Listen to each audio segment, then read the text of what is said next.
cukup pekerjaannya. Jadi memang kita sudah mulai berpikir gimana ya kita bisa buka usaha sendiri, menciptakan lapangan pekerjaan sendiri. Makanya saya sangat mendukung bentukan ekosistem daripada entrepreneurship itu, kewirausahaan. Karena kita semua juga mesti berpikir, mungkin kita bisa punya kesempatan untuk bekerja untuk diri kita sendiri, tidak hanya bekerja untuk orang lain. Nah, oleh karenanya itu bisa kita mulai, spirit entrepreneurship itu bisa kita mulai dari muda.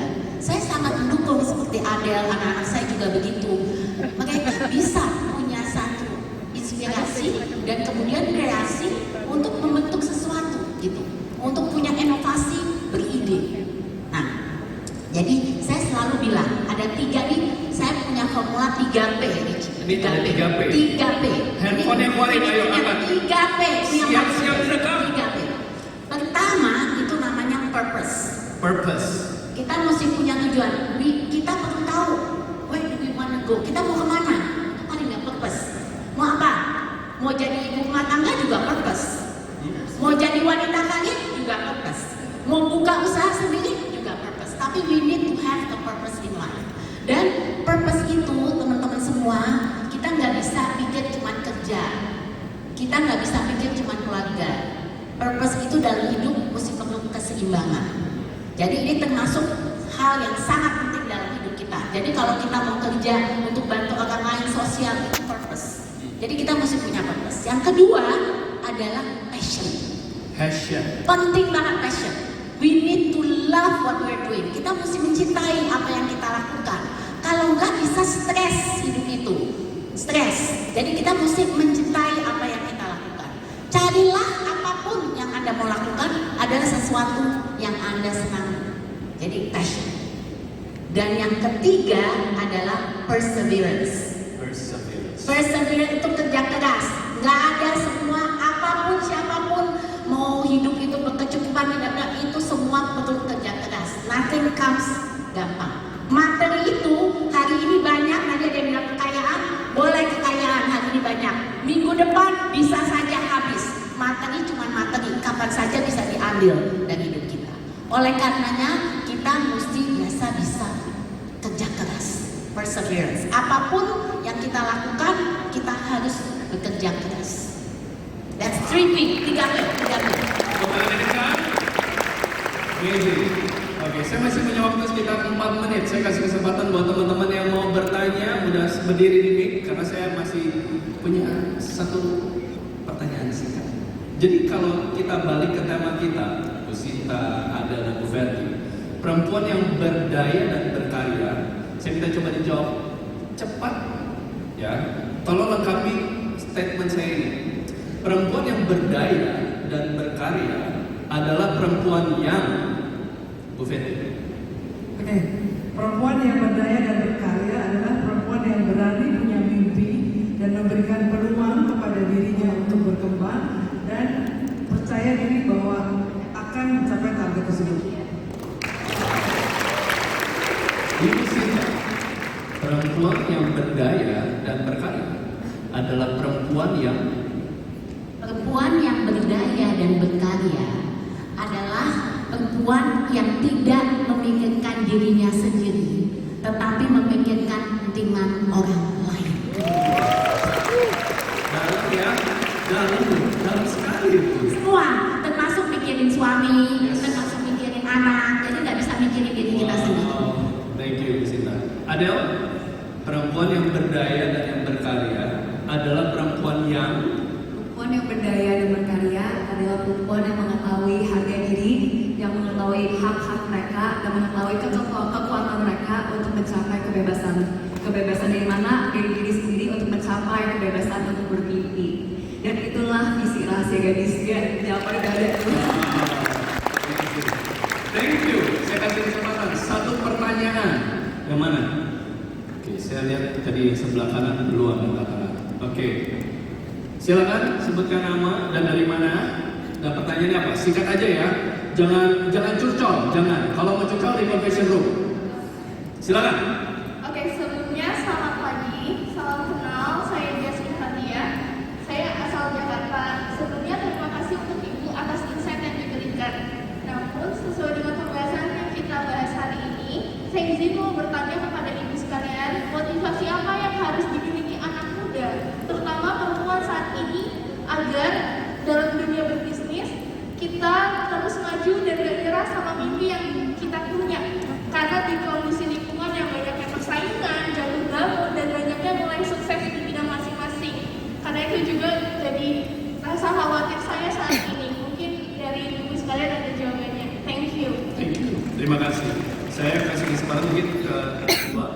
Ibu Fetty dan Ibu Sinta. Ibu Fetty boleh jawab dong singkat pada saya kira-kira gimana? Oke, tadi sudah tepat ya bahwa sudah punya mimpi, tapi bagaimana cara mengejar mimpi tersebut?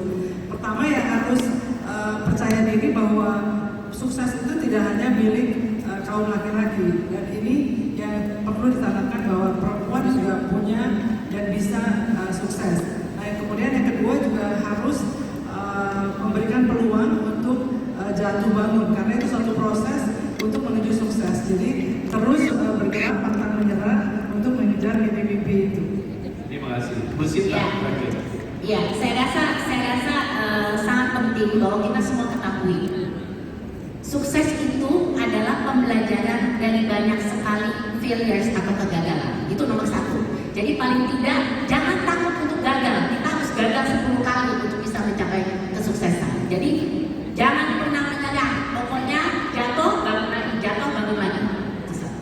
Kedua, lagi kalian di sini tidak ada yang sendiri. There is no solo fight. Makanya jejaring komunitas itu semua paling penting. Karena kita tidak bisa sendiri. Kita perlu banyak dukungan dari yang lain. So never worry, kalian tidak sendiri. Carilah jejaring, carilah dukungan karena kalian bisa mendapatkan lebih banyak lagi support untuk mencapai apa yang kalian mau. Terima kasih. Boleh tepuk tangan keras untuk para perempuan yang luar biasa ini. Mari kita sama-sama berdiri. Mungkin saya meminta ada apresiasi dari Yon MC. Dan sebelum turun, kalau saya boleh, saya pengen foto juga. Boleh.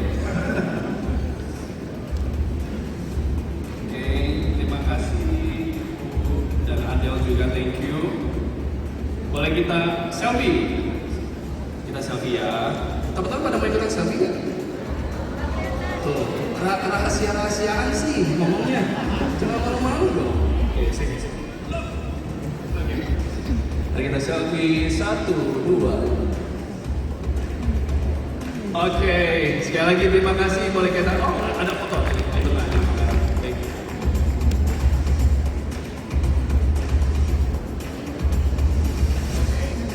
Baik, terima kasih sekali lagi Bu Fetty, Sinta, dan juga Adel.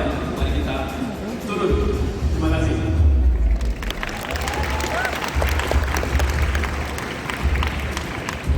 Lanjut. Oh my god.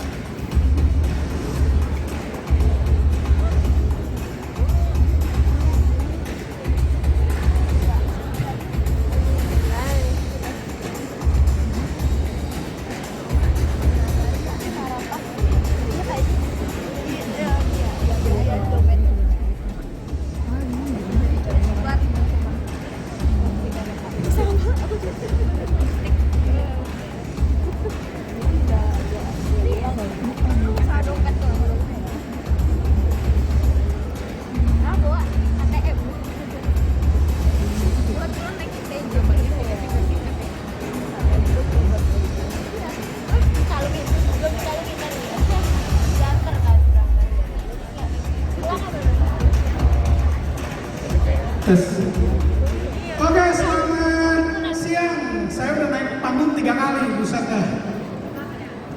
Oke, tapi tenang, ini bukan saya naik panggung terakhir. Jadi kalau waduh, wah kamu jujur sekali dulu paling depan. Udah gak pengen lihat saya ya? Saya kalau udah gak diizinin naik panggung lagi, nanti Pak Ganjar juga gak naik panggung deh. Karena Pak Ganjar mau naik panggung nanti karena saya soalnya. Oke, so anyway, let's start ya. Saya yakin juga kalian sudah mulai lapar. So jadi di tahun 2019 untuk kali pertamanya saya memberikan yang on top.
UMKG UMKG.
Ramai sekali guys. Aku minat loh. Nggak ada yang kenal aku sini.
meleset aku.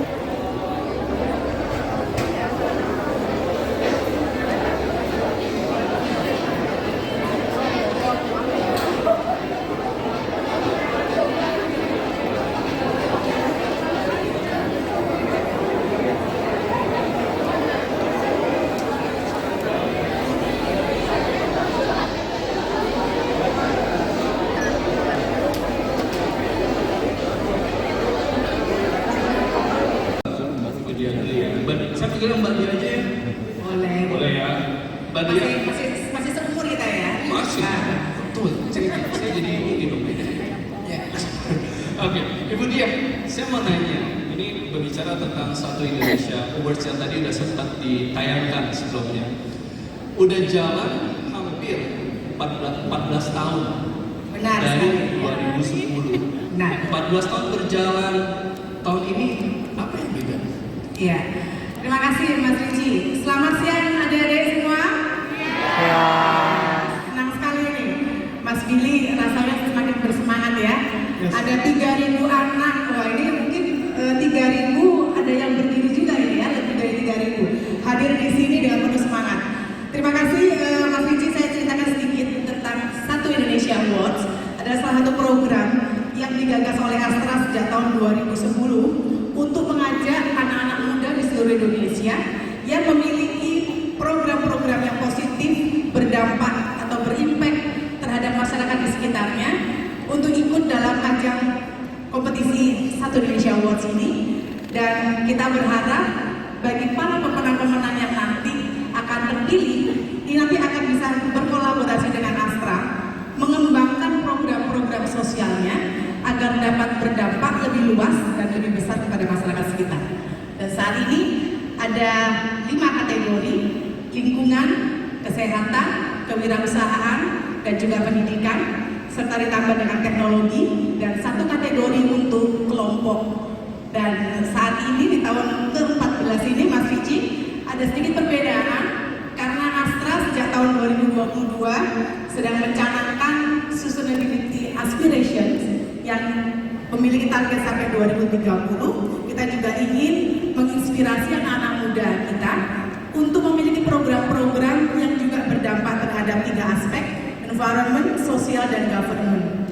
Dan di tahun ini kita menambahkan kriteria kita dengan mengajak adik-adik yang memiliki program positif ini yang berdampak terhadap climate, environment, dan berdampak terhadap sosial dan governance yang sejalan dengan aspirasi Astra. Kita berharap lebih banyak nih dengan 3.000 anak-anak muda yang spektakuler hari ini bisa mengajukan proposalnya kepada Astra dalam Satu Indonesia Awards. Kita tunggu proposal teman-teman semua. Thank you, terima kasih. Langsung di depan, ditunggu proposalnya.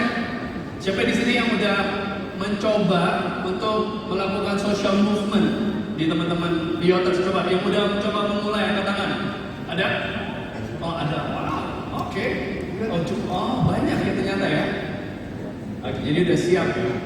Udah siap daftar belum? Ayo semangat mana?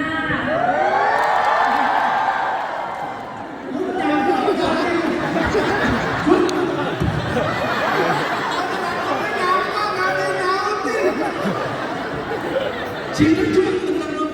Ayo semangat. Tukeran duduk nih jadi moderator. Apa yang doing gitu? Apain coba? Oh my god. Oke, kalau gitu cinta dulu deh. Alright. Langsung deh semua yang handphone yang langsung jangan.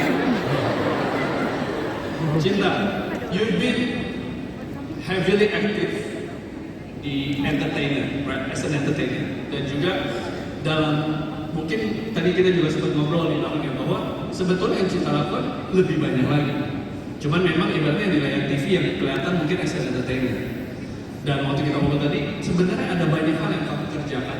Salah satunya adalah sebagai seorang social activist. Could you share a bit about apa sih yang Cinta kerjakan as a social activist?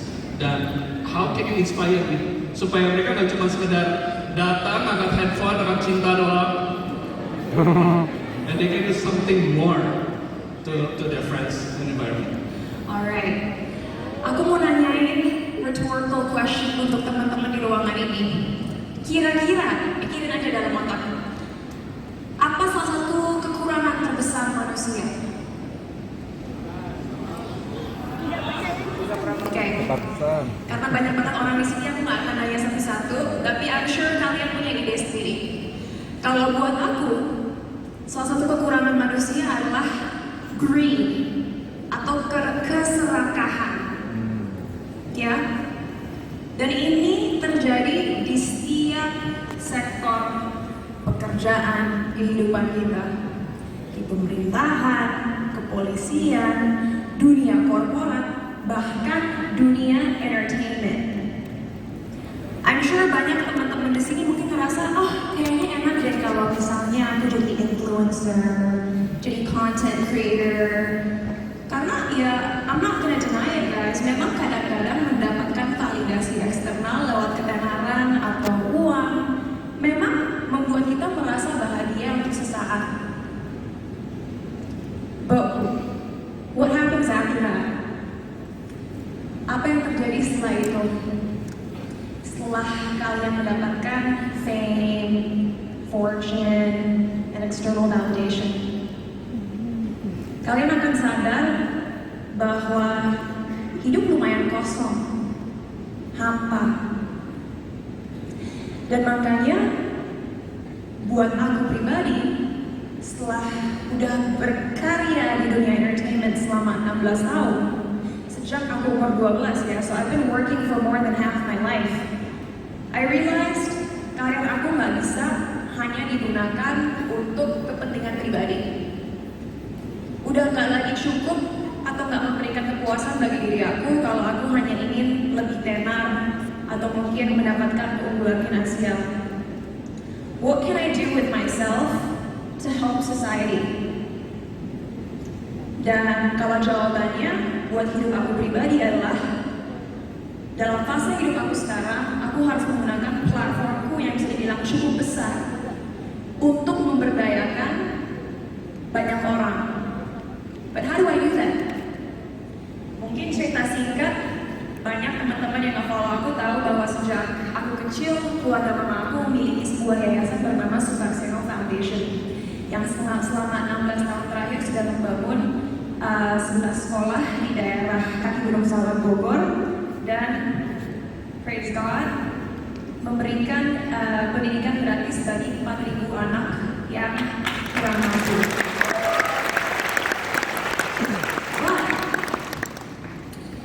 Menurut aku kegiatan sosial itu bukan hanya melalui sebuah yayasan atau organisasi, tapi yang aku lakukan dalam 2 tahun terakhir adalah dengan timku yang aku sangat banggakan membangun beberapa perusahaan-perusahaan di dunia kreatif, di industri kreatif, di mana goal kita adalah membantu anak-anak muda membangun cara berpikir mereka agar menjadi individu-individu yang lebih kritis dan tentunya juga tahu bagaimana melakukan problem solving. Yeah, because those two things are very important. Kalau kalian tahu Jadian Sejabat, dia juga ngomong gitu. Kita sepakat dalam hal itu. But how do we do that? Lagi-lagi kita semua bergerak di industri yang berbeda. Tapi karena memang aku lahir di dunia entertainment, aku melakukannya melalui konten-konten dan karya-karya yang aku buat melalui diri aku sendiri dan juga talent-talent aku karena kebetulan aku memiliki talent management. You know, mungkin gak semua orang sepakat, tapi aku percaya dalam konten yang aku buat, dalam apa yang aku sajikan buat teman-teman di ruangan ini, kita harus berani berbincang, berdiskusi soal isu-isu yang kadang-kadang sensitif, mungkin dianggap tabu di negara kita, mungkin ada stigma, dan topik-topik itu beragam, bisa tentang kekerasan, kesetaraan gender, eating disorders, mental health, quarter life crisis, bagaimana agama misalnya bisa berdampingan dengan filosofi mungkin dan sains. Itu controversial di negara kita, but it's something we have to talk about. Karena finish. Tapi yang kalian harus tahu adalah algorithm di dunia online itu bahaya loh guys. Algorithm tahu bahwa mungkin kalian suka nonton film Pokemon. Pokemon terus yang akan tayang di feed kalian. And what does that mean? Mungkin kadang-kadang kalau kalian termakan berita hoax semua yang akan ada di feed kalian. So dari muda kita harus tahu bagaimana membedakan fakta dari hoax, bagaimana memilah informasi, bagaimana melakukan cross-referencing analysis. Ya, saya tahu. Siapa tadi namanya? Faris. Faris? Ya. Halo Faris. Aduh.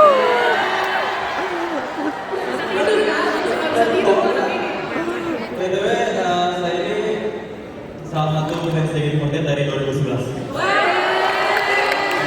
berarti dari zaman aku ya, generasi satu ya? Iya, terus maksudnya juga ke email. Oh iya, aduh aku jadi malu. Oke, mungkin langsung ke pertanyaannya aja ya. Oke. Buat Kak Tama dan Teh email. Ini yang pertanyaan umumnya. Mungkin tadi udah diobrolin lah beberapa pembahasan. Nah, saya ingin tahu gimana cara Teh email dan Kak Tama tuh bisa memupuk rasa cinta dan loyalitas dengan apa yang kakak-kakak kerjakan sampai saat ini gitu. Terutama kan Teh email sampai sekarang masih di JKT48 gitu. Terus Kak Tama kayak semangat terus di dunianya gitu. Dunia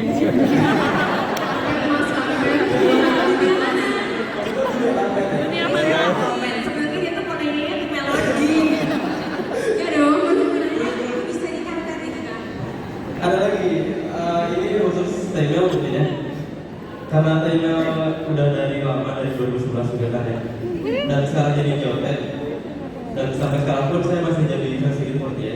Saya pengen tahu aja gimana para JOT memastikan kesejahteraan dan keseimbangan kerja anggota, maksudnya member JKT48, mengingat jadwal yang saat ini kan JKT lagi nantinya nih.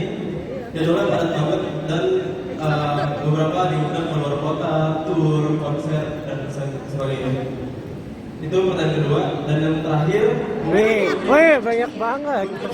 semua para fans JKT48 ini khususan buat saya. Susah gak tuh? Susah gak tuh? Terakhir ini khususan mungkin Boban gitu kali ya. Kapan SSK handshake high touch dia datang kembali? Kok kayak dia ke situ sih? Banyak nih. Silakan kami berbicara dulu. Oke, kalau yang pertama kenapa sih bisa sesayang itu gitu ya, bisa mencintai? Tadi kan aku bilang aku tuh kalau dikasih kepercayaan pasti aku gak mau mengecewakan gitu. Satu. Dan terus untuk mencapai sesuatu itu kan pasti kita banyak yang dikorbankan gitu loh.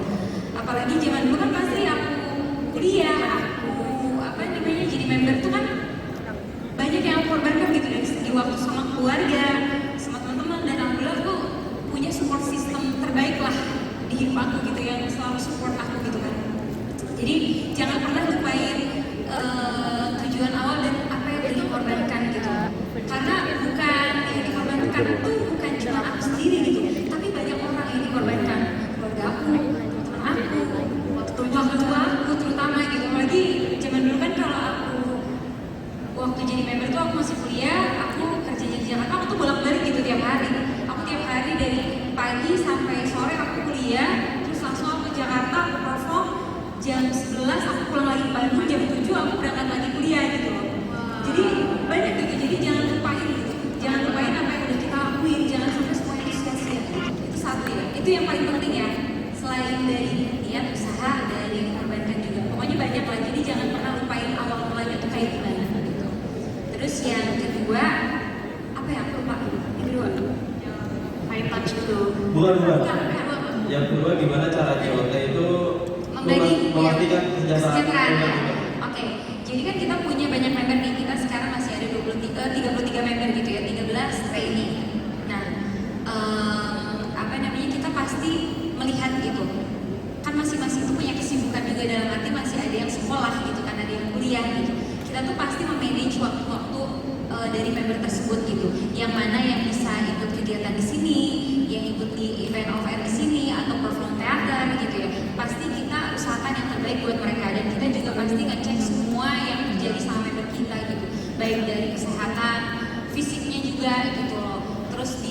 atau enggak, dari segala sisi kita tuh pasti mikirin itu. Misalnya ada yang lagi ujian, nggak mungkin dong misalnya, oh lagi ujian, kan kalau nggak ujian nanti nggak bisa lulus gitu kan. Pasti kita akan kasih waktu untuk dia gitu, untuk misalnya, oh berarti kamu nggak bisa ikut event of yang siang ya, berarti kamu ikutnya yang malam. Atau misalnya kamu nggak bisa dua-duanya, berarti kamu event selanjutnya gitu. Itu insya Allah kita pastikan yang terbaik kalau untuk kesejahteraan member. Dan yang ketiga ya, yang terakhir kapan gitu ya? Kita minta jawaban. Itu gak gampang ya. Jadi sebenarnya itu udah kita pikirin ya. Jadi pasti kita pikirin. Jadi kalau di sini ada yang belum tahu SSK itu apa, kita harus jelasin dulu dong. Tadi kan SSK, high touch itu sama apa? Sama tadi itu. Udah itu aja. Atau banyak? Handshake. Sama handshake. Jadi kan kita juga SSK itu adalah namanya Sosenkyo gitu ya. Sosenkyo itu adalah pemilihan umum di JKT48. Ini buat semuanya ya. Jadi kalau yang belum tahu, aku jelasin gitu. Ibaratnya tuh kayak pemilu gitu. Jadi kan kalau misalnya di JKT48 itu ada beberapa member yang suka perform dan itu dipilih dari manajemen. Tapi kalau Sosenkyo itu dipilih sama fans. Jadi nanti fansnya tuh nge-vote. Jadi itu adalah pilihan fans pure gitu dari fans. Itu Sosenkyo. Jadi kalau untuk Sosenkyo, high touch itu tos gitu loh. Jadi setelah apa namanya teater, kita tuh teater tuh hampir ya itu adalah kegiatan reguler kita. Jadi setiap selesai show beresnya kita tuh tos-tosan gitu. Jadi fans tuh tos-tosan sama member gitu. Kayak digiring pulang lah, diantar pulang gitu loh dengan tos. Dan kalau handshake tuh kita harus handshake gitu. Nanti kita ada eventnya dengan mendapatkan misalnya dulu kan CD gitu ya. Nanti akan ada tiket untuk handshake. Nah untuk kapannya kita memang sedang memikirkan. Pasti kita juga mikirin semua situasi dan kondisi yang terjadi. Kalau untuk high touch mungkin kita high touch dan handshake itu kan karena kita juga masih transisi dari pandemi juga kan. Nah tapi ini kan udah mulai kita ada meet and greet gitu kan. Jadi mungkin doain aja sampai waktunya pas kita akan adain lagi high touch dan handshake dan juga Sosenkyo. Oke. Kalau bisa secepatnya ya doain aja yang terbaik. Siap. Semangat buat. Terima kasih banyak. Oke, ini sebenarnya pertanyaannya Jakarta 48 banget. Gak apa-apa, saya juga jadi belajar, jadi lebih tahu. Mungkin menjawab secara general, secara bisnis aja, gimana caranya kalau udah bisnis dan dengan pilihannya, tapi tetap teguh pendiriannya, nggak pindah-pindah ke bisnis lain. Intinya kalau kita ngerjain salah satu bisnis, memang harus ditekuni. Kalau misalkan baru beberapa bulan udah bingung, ada tempat aku jualannya, terus mau ganti yang lain, itu kayaknya terlalu cepat ya buat keputusan. Jadi tentunya sebelum bisnis dimulai jangan lupa untuk ada research dulu, disiapkan terus apa aja yang dibutuhkan. Sebenarnya kira-kira market ini membutuhkan barang ini apa enggak. Jadi intinya research dulu sebelum tiba-tiba langsung jualan, biar semuanya ada by data, itu buktinya. Oke, thank you so much. Berikan tepuk tangan dong untuk narasumber kita ini. Sayang waktunya sudah habis. Jadi kalau nggak tadi masih sebenarnya mau saya semua gini untuk handshake. Cuman waktunya udah habis. Jadi mungkin ada apresiasi dari MNC untuk pelanggan.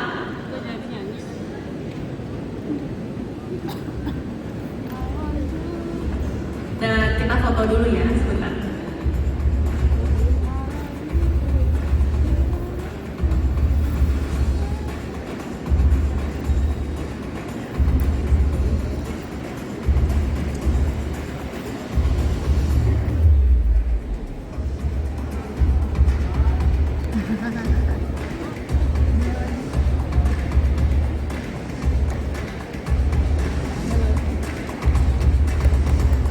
Thank you so much semuanya, sampai ketemu di Generasi Action.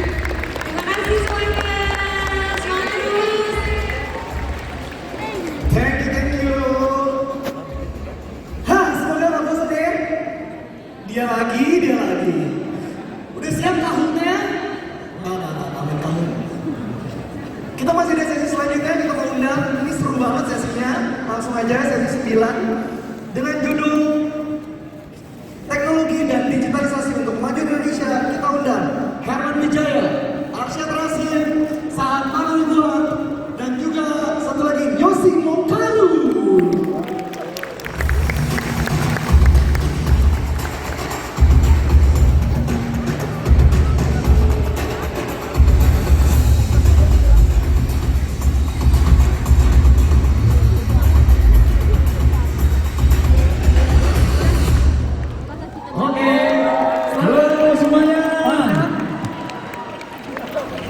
Kakak Yosi, Kakak Herman, Bapak Sahat.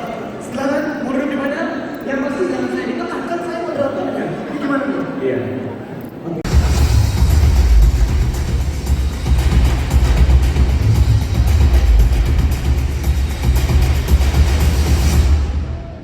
Berdiri dong, tepuk tangan dong. Mana? Belum lewat. Oke dia. Oke dia ke.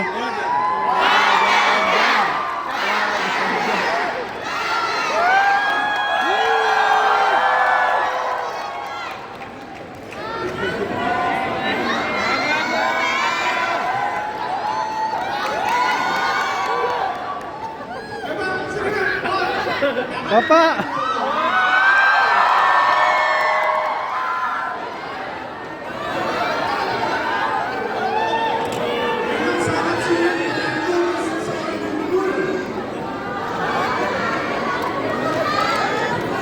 Aduh, pengen dong. Ayo. Ya.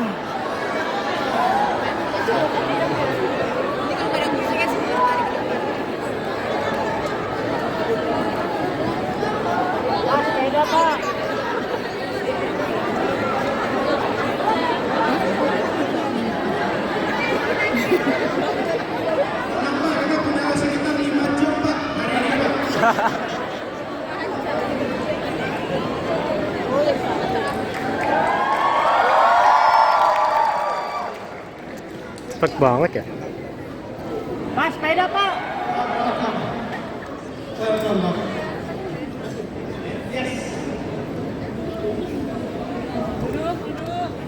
Atau kita jalan di sebelah sana.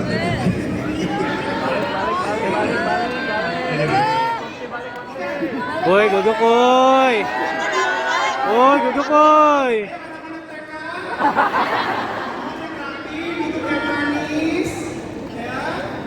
Sebelum acara kita mulai, tapi saya nggak pengen nanya-nanya dulu nih. Pertanyaan kok suruh kita narsis. Enggak lah, masa terus kita ngomong, wah kita sukses dulu di sini, enggak. Tapi kira-kira tip aja ya, tips. Oke. Jadi suatu ketika saya tiba-tiba diminta untuk maju gubernur Jawa Tengah, padahal popularitas saya saat itu 7%, dengan tingkat elektabilitas saya sebagai calon gubernur hanya 3%. Oke. Lalu kami bertanya, membuat polling sendiri, agak sedikit dalam, maka kan kita bolehlah kasih nama riset gitu, agak dalam sih. Pada saat itu kami bicara sama tim kami, ternyata kami tanya, apa problem? Jadi, apa problem yang ada di Jawa Tengah? Menarik. Ada yang pertama mereka cerita integritas, korupsi lah, nomor satu. Lalu yang kedua, banyak politisi Pak kalau sudah jadi dia suka lupa. Oke. Lalu ada data kita kumpulin dan kemudian ada beberapa kasus kita kumpulin, itu saya jadikan sebagai materi kampanye waktu itu. Kita balikkan semuanya. Ya alhamdulillah itu berjalan dan masyarakat akhirnya berjalan. Lalu saya tanya setelah saya jadi gubernur, kira-kira yang Anda maunya apa? Ternyata hanya dua. Dan itu yang sampai hari ini nggak pernah hilang. Pak, pemerintah itu hanya dua aja. Satu bersih, dua melayani. Yang pertama bersih, yang kedua melayani. Bersih, integritas anti korupsi, ya. Melayani, itu ternyata derivatnya pada public services. Dan satu yang paling utama adalah complaint handling. Nah, pada saat inilah kemudian saya minta Sawajibin, waktu itu saya masih di DPR RI, terus kemudian ke eksekutif jadi gubernur, saya paksa seluruh dinas saya punya akun medsos. Itu awal. Oke. Dan pada saat mereka mulai mengelola akun medsosnya, kita syarat kedua naik, mesti centang biru. Mesti centang biru. Iya. Oke. Kalau enggak dia main-main ya. Oke. Setelah itu mental mereka mulai agak down karena apa? Tiap hari dibully. Itulah sebenarnya vaksin pertama yang saya berikan pada birokrasi, dan saya kaget. Saya mencoba lompat beberapa minggu kemarin. Saya tanya sama seorang siswi yang ada di Rembang, bro, ini siswi yang terakhir, pertama cowok dulu. Bro, kamu sekolah di mana? SMK apa? Negeri. Kamu SMA negeri. Bayar ya?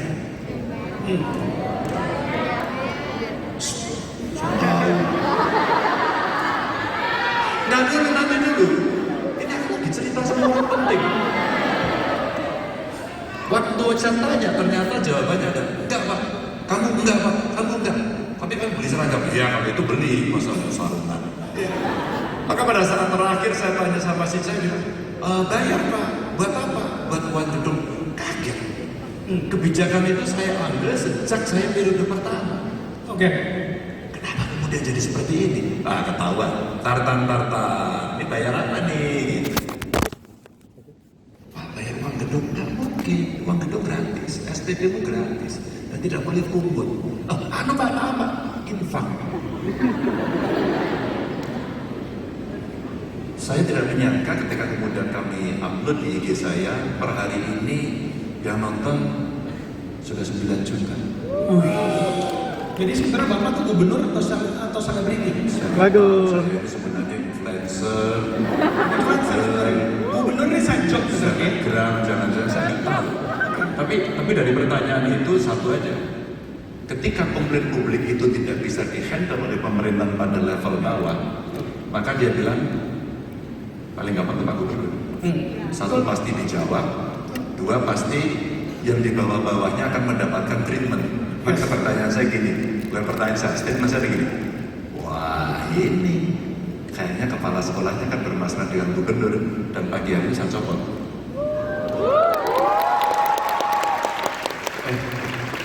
Kalau ada orang susah jangan tepuk. Itu kepala sekolahnya susah sekarang. Saya nggak tahu apakah itu menjadi key success factor ya, tapi ternyata rakyat itu kalau kemudian ada komplain, terus kemudian kita handle komplain itu dengan baik, apalagi dengan cepat, maka itulah terjadi. Akhirnya muncul rumusan layanannya mesti mudah, murah, cepat, tuntas aja itu. Oke. Tepuk tangan dong. Nah, Eda barusan bilang waktu ditanya pertama kali adalah bersih dan melayani ya. Pak, itu sounds so very simple. Bersih. Kenapa begitu banyak orang di Indonesia yang nggak bersih? Dan saya pengennya gini, yang datang ke sini atau yang nonton kita sore hari ini, anak-anak mudanya bersih. Nah, menurut Pak Ganjar, untuk menjadi anak muda yang bersih harus gimana? Kita tanya aja sekarang. Siapa yang setuju pemerintahnya korupsi? Halangan. Wah. Cuma Bapak doang barusan gini. Enggak ada. Nanti dulu kan kita tanya. Berarti sepakat kan pemerintah itu bersih? Iya. Sepakatlah kalian. Sepakat. Itu kita tanya dulu. Kalau kalian buat surat izin ke pemerintah, pilihannya dua, mau gampang atau mau mudah? Gampang. Yang bilang mau gampang, angkat tangan. Yang bilang mau mudah, angkat tangan. Gak ada yang mau sulit, karena gak ada pertanyaan sulit. Ini satu ya simple saja. Maka kalau kemudian kita bertanya kepada mereka, ini kan simpel aja, pemerintah itu simpel, tapi kita persulit sendiri. Maka ada diamnya gini, kalau kita bisa persulit, kenapa dipermudah? Jadi duit. Mau ngurus izin dipersulit jadi duit, ya kan? Teman-teman mahasiswa mau riset hanya mendapatkan surat saja sulit. Tahu nggak ini pertanyaannya? Hah? KTP, benar. KJP. Apa yang terjadi kemudian? Gampang sekali. SIM. Ngurus KK, ngurus KTP, ngurus surat riset. Sekarang ngurus surat risetnya cuma gini aja. Ini tempatnya, silakan kamu masukkan datamu, ya. Nanti kami baca, begitu confirm kami keluarkan. Ini sudah beres. Kamu download terserah, kamu pakai terserah, kamu mau print out terserah, pokoknya sudah saya kasih. Dan itu hanya waktu 10 menit selesai. Namanya kami ngumpulin kertas-kertas jadi mudah. Jadi sebenarnya so simple. Pemerintah itu simple. Cuma mau bikin simple ini ternyata butuh effort luar biasa. Dan yang saya tanya sama kawan-kawan pelayan masyarakat itu ketakutannya hanya dua. Satu, jabatannya hilang, duitnya berkurang. Ya. Maka kalau kemudian berkait dengan jabatannya akan hilang, maka biasanya mereka akan melakukan kontrol diri dengan baik. Karena efek berikutnya kalau kamu kan kayak tadi itu dicopot, tunjangannya hilang, pendapatannya menurun, jabatan hilang, pendapatannya menurun. Maka sebenarnya ini simpel sekali. Maka kenapa orang tidak mau? Itu tadi. Sulit-sulit itu bisa jadi duit. Jadi karena mentalnya itu gimana Bang? Ini biar anak-anak muda nih, kita kan pengennya nih 10, 15, 20 tahun ke depan nih mereka nih jadi pemimpin nih. Kita berharap yang akan ada di panggung ini udah bukan bapak sama saya lagi nih, tapi mereka yang ada di sini. Dan mereka melanjutkan apa? Apakah mereka masuk menjadi pemerintahan? Apakah mereka menjadi seorang CEO, entrepreneur, investor? Tapi menjadi orang-orang yang bersih, yang punya integritas, Bang. Nah itu mereka harus ngapain dari sekarang? Kalau contohnya di TV itu selalu koruptor lagi gitu. Kan negara udah Pak. Waduh, gua gak ngomong. Sumpah gua gak ngomong. Dan gak korupsi. Ya, sebenarnya pendidikan integritas kan mulai dari sejak kecil. Orang dari keluarga. PAUD udah diajarin, SD diajarin. Sehingga suatu ketika ada cerita nih, bro. Lagi mau merayakan hari anti korupsi. Maka pada saat itu orang bertanya, Pak Gubernur besok kita upacara. Hah? Upacara? Dulu waktu saya masuk upacara lari. Upacara apa? Pak ini upacara perayaan hari anti korupsi. Enggak. Terus gimana dong Pak perayaannya? Buat panggung di depan kantor gubernur. Panggung Pak, buat apa? Pokoknya mau buat. Depan kosongin, bilang sama polisi bebasin jalan depan kantor gubernur. Undang anak-anak SMA, ya, seleksi dia sebelum perayaan, suruh pidato tentang anti korupsi dan boleh mencaci maki pemerintah. Seleksi dapat 6. Wow, dapat 6 anak-anak SMA dari timnya dia naik panggung di situ didengar dan dia pidato tentang anti korupsi dan mencaci maki pemerintah. Gak ditangkap tuh Pak? Gak ditangkap? Karena aku tungguin. Aku terselip dari sana dari anak muda, mereka memberikan solusi. Nah pada saat mereka mengkritik dengan keras, intonasinya tinggi, diksinya juga sadis pokoknya, selalu ada korupsi, selalu ada solusinya. Ini yang kemudian muncul dari Gen Z, gaya itu. Setelah itu kemudian saya tanya, persis seperti pertanyaan saya kepada anak siswa di Rembang itu, apakah di tempatmu masih ada pungli? Itu ngaku satu-satu, bentuknya beda-beda. Itulah kemudian sadar atau tidak saya mendapatkan amunisi untuk melakukan review terhadap sistem itu dan apa yang terjadi. Apa yang terjadi? Akhirnya saya kerjasama dengan KPK, saya kumpulkan seluruh kepala sekolah, kita mulai edukasi agar pendidikan anti korupsi itu masuk di SMA. Kemudian tanda tanganlah seluruh bupati, wali kota untuk kemudian mereka tanda tangan. Maksud saya, ini memang merubah perilaku butuh panjang. Kalau baca Pak Jokowi itu revolusi mental. Revolusi mental ya. Mesti disiapkan, jangan sampai revolusinya mental. Jadi, sama ya, mental. Iya, menteng sama menteng lain kan. itu sebenarnya anak-anak muda yang hari ini Gen Z itu kalau saya nggak salah membaca risetnya sangat toleran, sangat demokratis. Punya integritas tinggi, inovatif, kreatif, dan ingin didengar. Maka podcast saya terakhir kemarin mental health. Kita bicara mental health menarik sekali. Yang satu psikolog lagi belajar, dan yang satu lagi yang menarik adalah dia penyintas. Dan kemudian dia membuat platform dan 4 juta follower berdiskusi di situ terus. Dan yang menarik, bro, apa hasil dari platform itu? Pak, beberapa orang yang ingin bunuh diri setelah ngobrol dengan kami, mereka membatalkan itu. Wow, ini Gen Z. Tepuk tangan dong. Ini kan kesimang kan. Oke, Pak Hajar, saya mau lewat dari berikutnya ngomongin bersih, integritas dan seterusnya. Sekarang saya pengen ini aja nih, pengen dapetin apa yang ada di pandangannya Pak Ganjar mengenai sekarang ini karena digital. Segala sesuatunya tuh serba cepat. Perlu keterampilan khusus untuk bisa bersaing. Nggak usah beli global deh, di di bangsa ini maupun di rumpun di digital gitu ya. Skill apa yang harus didalemin? Terus kemudian teknologi kan makin cepat Pak. Gimana supaya anak muda nggak ketinggalan dan bisa maksimalin skillnya yang mereka punya? Apalagi kita tahu sekarang udah ngomongin AI, ChatGPT lah, baru dari Google, Elon Musk baru keluarin lagi XAI. Ini kita lama-lama ke depannya gimana Pak bangsa kita? Pandangan Bapak gimana? Buat kita semua yang di sini. Tidak hanya Gen Z loh, termasuk Gen Z. Kita juga Gen Z di sini. Sangat tua. Gen Z ini ruangnya sudah berada, layar cekrot itu sudah digital. Ini wajahnya sudah digital semua. Wajah digital. Bener Pak? Iya. Yang salah satu kebutuhan pokoknya adalah gadget. Iya nggak sih? Ada nggak di ruangan ini yang nggak punya gadget? Angkat tangan. Kamu nggak punya? Kasih. Nah itu ada. Oh kelihatan. Pernah lihat gajah naik kuda? Itu minjem Pak, itu kayaknya miskin banget. Ya. Hampir semuanya punya. Maka satu yang paling penting adalah belajar tidak pernah kenal umur.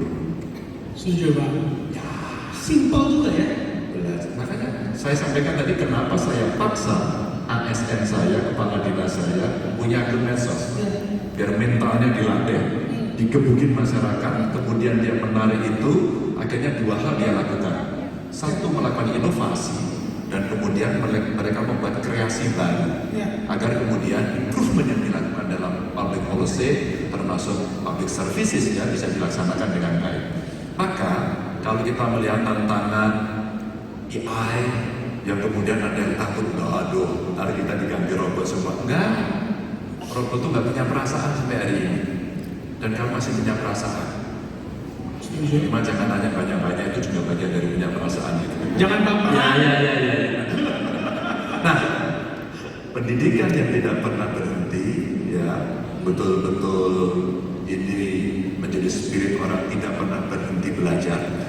Yang kedua, memang kita masih punya problem. Problem besar kita kan pemerintah negara belum bisa memberikan fasilitas infrastruktur teknologi informasi yang bagus. Kecepatan internetnya tinggi. Di Jakarta mungkin dirasain. Ya. Tapi kan Jakarta bukan Indonesia, bukan Jakarta doang ya. Iya, di Jakarta saya kira iya. Di Jakarta dan sekitarnya, Jabodetabek, Bunjul saya kira bisa. Dan beberapa kota-kota di luar Jakarta yang agak gede bisa. Tapi begitu masuk remote area tidak bisa. Maka itulah kenapa waktu itu Pak Jokowi dorong cepat dibuat infrastrukturnya. Dibuatlah kemudian titik-titik agar bisa mengcover seluruh jaringan itu. Yang kedua, di dalam sistem pendidikan kita jangan kaku-kaku. Dulu waktu kita kuliah, yang ya generasi bapaknya dia kali ya, itu atau mahasiswa sekarang masih ada MKDU kan? Nggak tahu ada apa. Ada MKDU. Nggak tahu. Tahu angkat tangan yang tahu? Apa? Tahu dia. Mata kuliah dasar umum apa aja itu? Hah? Kamu nggak dengar? Kau berdiri? Bahasa Indonesia, warga negaraan, Pancasila. agama, Pancasila. Tuh. Wah tua kamu. Gak kelihatan gak pernah bolos gitu. Keren tuh. Ya. Tapi menurut saya di dunia sekarang mestinya tambah satu bro. Apa? Mata pelajaran atau mata kuliah digital. Sebagai mata kuliah Wajib ya? wajib. Agar kemudian dia bisa memahami dan kemudian bisa mengerti bahwa dunia sudah berubah dan saya sudah tidak kenal lagi Gen Z itu, Pak maaf saya gaptek, nggak ada tuh. Iya, nggak boleh lagi tuh ngomong gitu tuh. Nggak ada, kecuali mereka udah tua banget gitu nggak bisa. Oke. Paparan masih pakai kertas gitu kan. Nggak keren gitu kan. Terus kemudian tampilan paparannya kan menarik, datanya kan valid dan sebagainya. Itu contoh-contoh saja. Maka yang dasar umum itu mestinya anak-anak saya sudah boleh dikenalkan. Suatu ketika saya ketemu dengan pengusaha, ketemu dengan berhenti mereka menyampaikan. Ini jangan juga seperti ini. Ya. Kalau negara tidak memberikan fasilitas itu, maka teman-teman yang pengen buat platform, pengen jadi gamers ya, pengen menjadi web developer, pengen menjadi desainer, sekarang apa? Ilmu akuntansi diganti sistem, selesai. Betul. Arsitek sekarang mau mendesain, kasih data saja keluar gambarnya, jadi langsung. GPT, apa yang terjadi? Kita ngomong beberapa item jadi. Ya, jangan-jangan besok kuliah cuma masukin itu aja ke GPT kan? Keywordnya. Konsultasi sama dosen, lihat Pak gitu. Ini loh Bu, sudah selesai. Ya. Itu yang terjadi. Oke. Maka pembelajaran, kurikulumnya sekarang mesti luas, infrastrukturnya diberikan, dan kawan-kawan ini mesti diberikan ruang pendampingan agar talenta yang betul-betul ada di pikiran dan di hatinya betul-betul bisa keluar. Luar biasa. Kurang. Ini nyambung Mbak. Tadi kita ngomongin generasi mudanya untuk melihat masa depan seperti apa. Bangsa ini penopangnya adalah UMKM. Saya kebetulan punya passion, saya punya kepedulian terhadap anak muda Indonesia dan juga UMKM. Gimana caranya UMKM Indonesia ke depannya terus bisa relevan, bisa teredukasi, akhirnya mereka bisa nggak gitu-gitu aja, tapi bisa naik kelas. Menurut Bapak, mereka harus gimana sih? Wah, ini pertanyaan mulai serius nih. Mulai serius. Jam sudah. Pak, dari tadi udah serius Pak. Oh, kira tadi bercanda. Sorry, saya salah. Salah ternyata. Ada yang sudah punya usaha di sini, boleh angkat tangan? Oke, satu. Ada yang usahanya kelas besar? Koplo mungkin di sini. Kalau koplo biasanya terkenal sih. Yang menengah? Belum ada yang kecil. Oh, ada lampunya. Kira PLN mati. Oke, ada oke. Ya, ada yang kelasnya mikro. Boleh lagi lampunya? Yang kelasnya mikro, lampunya boleh dong ke audiens. Yang usahanya kecil banget, baru mulai startup ada. Ada nggak yang pernah mendapatkan pelatihan angkat tangan? Ya, sedikit.